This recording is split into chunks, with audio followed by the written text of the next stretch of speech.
Hello, my name is Jess and welcome to the Storyteller Fox.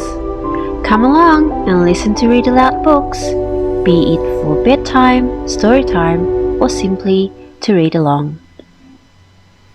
Hello and welcome to the Storyteller channel. In today's story time, I will be reading you a book by John Birmingham called Avocado Baby. I hope you enjoy the story.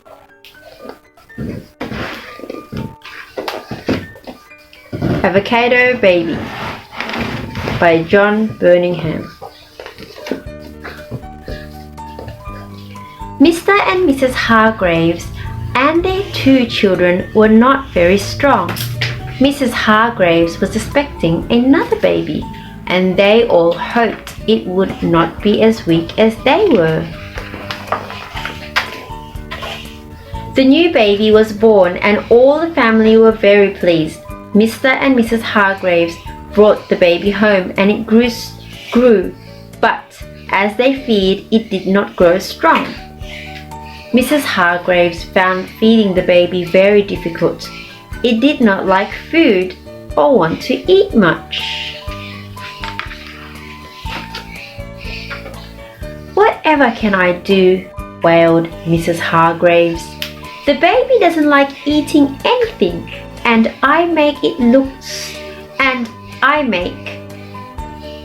it looks so weak. Why don't you give it that avocado pear?" said the children. In the fruit bowl on the table there was an avocado pear. Nobody knew how it had got there because the Hargreaves never bought avocados.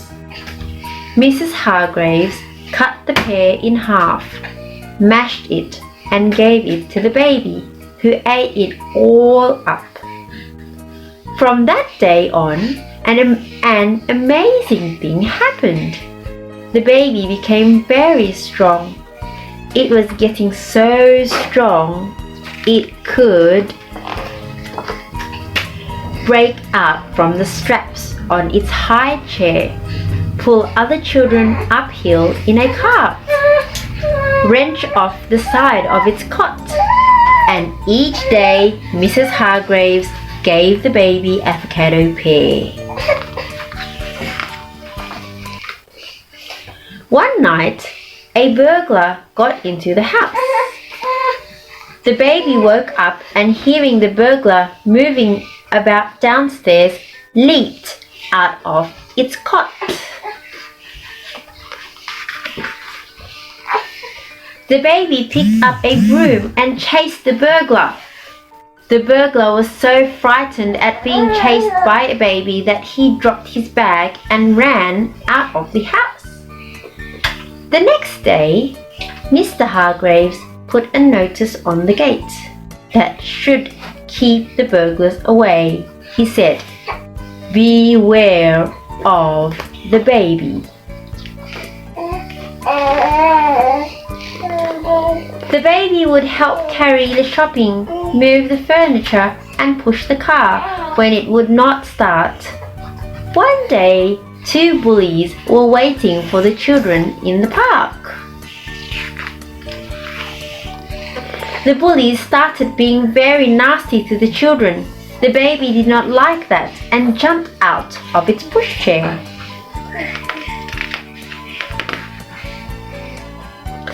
Picked up the bullies and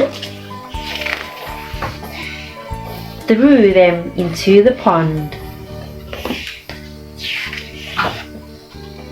The baby gets stronger every day, and of course, it is still eating avocado pears.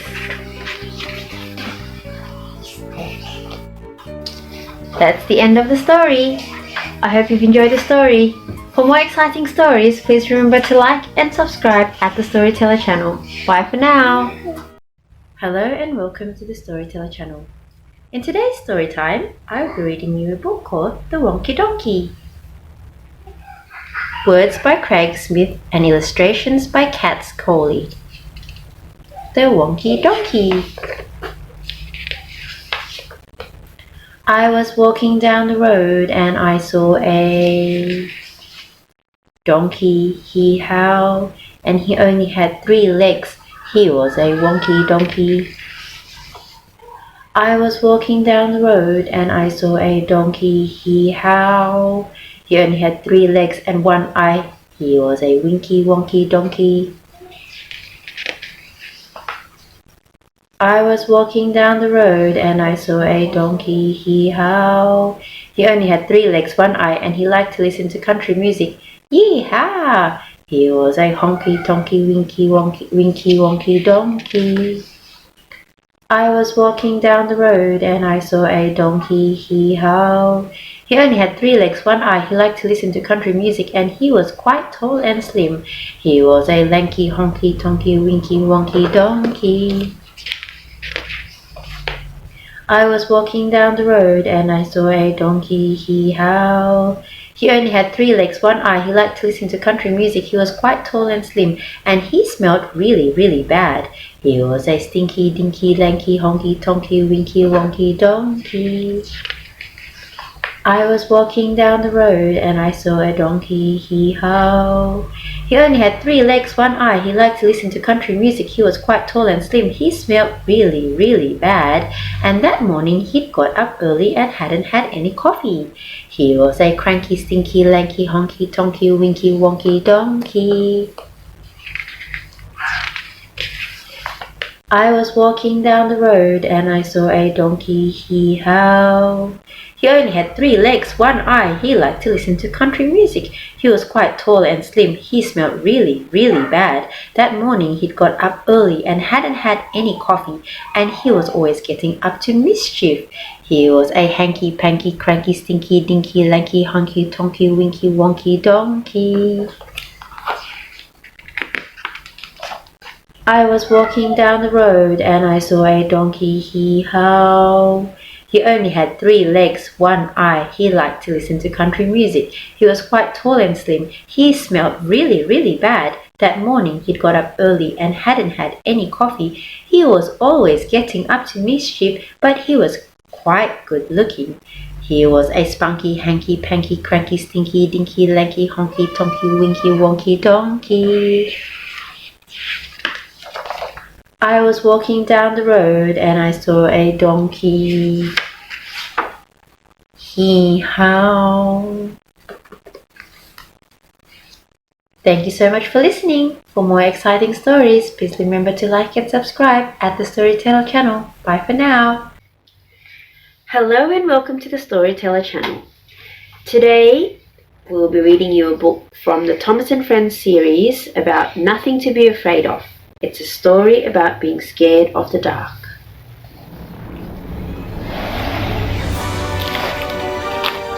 Nothing to be afraid of.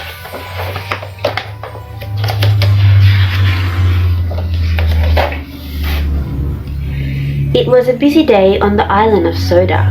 Henry had spent the day pulling heavy cargo to and from Brendam docks.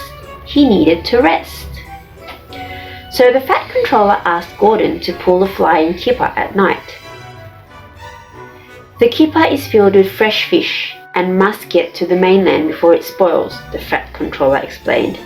And I'll lead you, Gordon, to get it there.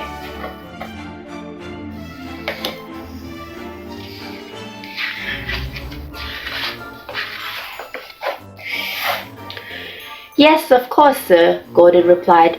But he was not very happy about his job. I had a busy day too, he moaned, and now I have to do Henry's nighttime run. It just doesn't seem fair if you ask me. But the real reason that Gordon did not want to pull the flying kipper that night was because he was scared of the dark. Imagine a big, fast, splendid engine being afraid of anything, let alone the dark. Gordon was embarrassed that he was scared.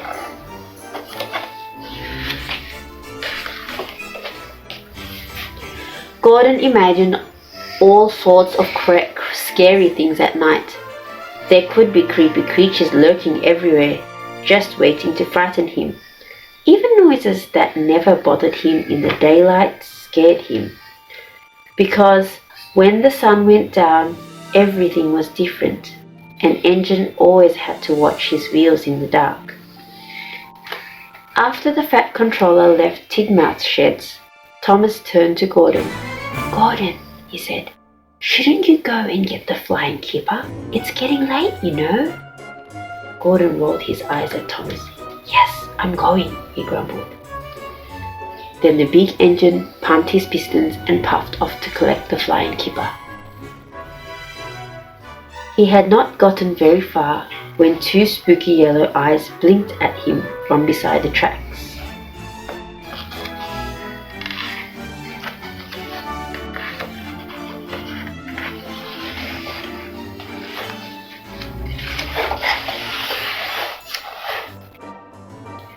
"Fizzing fireboxes," said Gordon nervously. "Steady now. You are a fast and powerful engine. There's nothing to be afraid of." But as he chuffed along, Gordon passed a billowy, white shape blowing out of the station house window. "Nothing to be afraid of, except for ghosts," he yelled. Gordon started to hum a little tune to stay calm. It was working until he passed by Farmer McCall's barn. For there, on the side of the building, was a giant winged monster whooshing, swishing, and flapping furiously. "Bubbling boilers," cried Gordon. "I've had enough.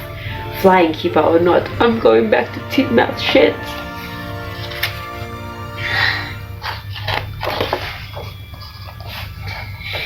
When Gordon arrived at the sheds, Henry looked puzzled. "Gordon," he said, back so soon. Is everything okay?" "Well," Gordon said, "I did not actually deliver the flying keeper. I was delayed." "Delayed?" Henry repeated. "By what?" Gordon began to huff and puff before he spoke. "First, by a creepy, yellow-eyed creature. Then, by a white, whooshing ghost. And finally by a frantic, flapping monster."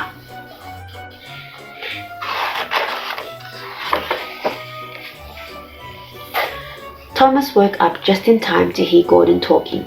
"Gordon," said Thomas, "there must be some mistake. I'm sure we can explain everything that you saw." "No, Thomas," Gordon replied. "I'm telling you that there were frightening creatures all along the tracks tonight." Suddenly an idea flew into Thomas's funnel. "Come with me, Gordon," he said. "We'll go get the flying keeper together. I'll show you that there's nothing scary out there."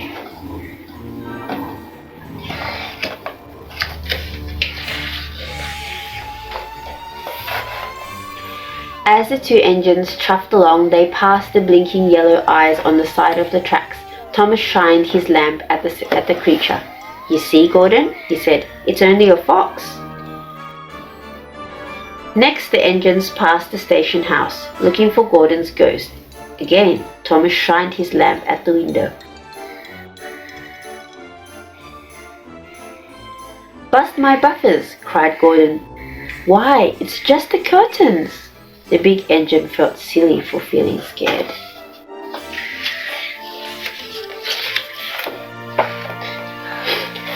Finally, as they puffed past Farmer McCoy's barn, Thomas saw Gordon's creepy flapping creature. "Your monster is only a scarecrow," said Thomas. The shadows on the side of the barn made it seem really big in the moonlight. Gordon looked over at his friend. "I feel so much better, Thomas. Thank you." "You know, Gordon," said Thomas, "you can always tell a friend if you're feeling scared." "You're right, Thomas," Gordon said. "I was afraid to pull the flying keeper in the dark, but I know that I can do it now. I just needed a little help."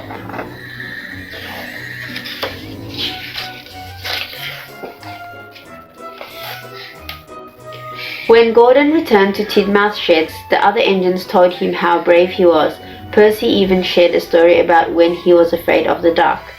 "Once I had to pull the mail train at night to make a special delivery," said Percy. "Suddenly, I came across a giant bear on the tracks, and I was really scared. I didn't know what to do until Henry came along.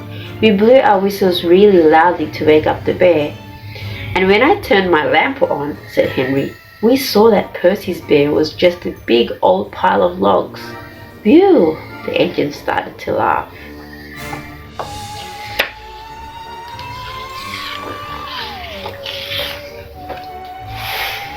See, said Percy, it's always good to tell a friend and ask for help if you're scared. And you should keep your lamp on at night, said Thomas. That way you can see what's really out there. Sometimes I even keep my lamp on when I'm back in my shed, said Henry. At last, Gordon closed his eyes and settled in for the night. He was drifting off to sleep when he suddenly heard a loud creaking sound. Probably just crickets, he said nervously, but I think I'll keep my lamp on, just in case. In no time at all, the big brave engine was fast asleep.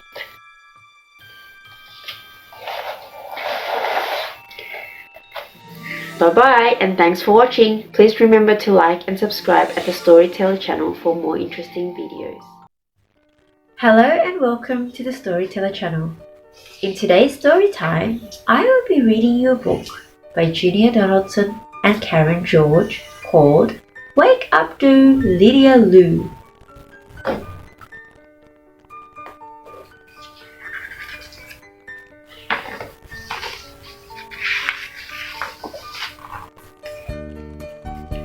Wake Up to Lydia Lou.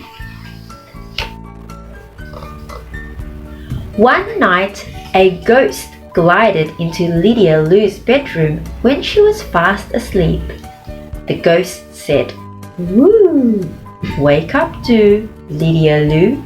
Wake from your dream and scream." But Lydia Lou didn't wake up.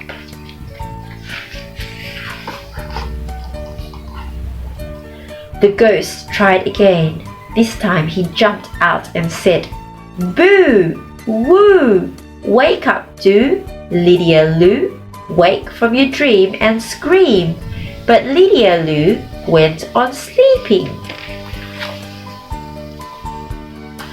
"I need some help," said the ghost. So he fetched a kitten. Meow! Boo! Woo! Wake up to Lydia Lou. Wake from your dream and scream. But Lydia Lou just smiled in her sleep.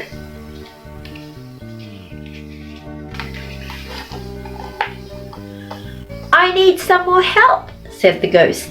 So he fetched a cow. Moo!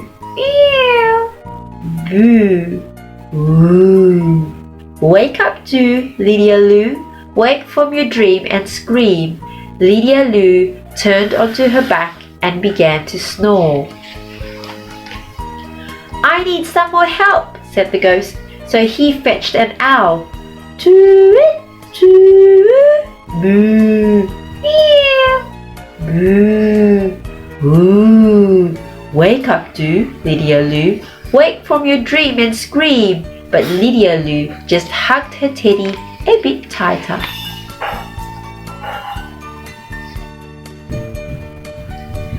"I need some more help," said the ghost. So he fetched a baby. Boo-hoo! Toot! Toot! Moo! Meow! Boo! Woo!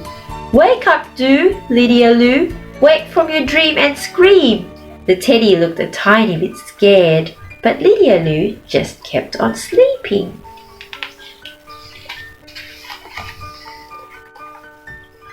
"I need some more help," said the ghost. So he fetched a cockerel. Cock-a-doodle-doo! Boo-hoo! Toot! Toot! Moo! Meow! Boo! Woo! Wake up to Lydia Lou. Wake from your dream and scream. Lydia Lou kept on, and a feather floated out of her pillow.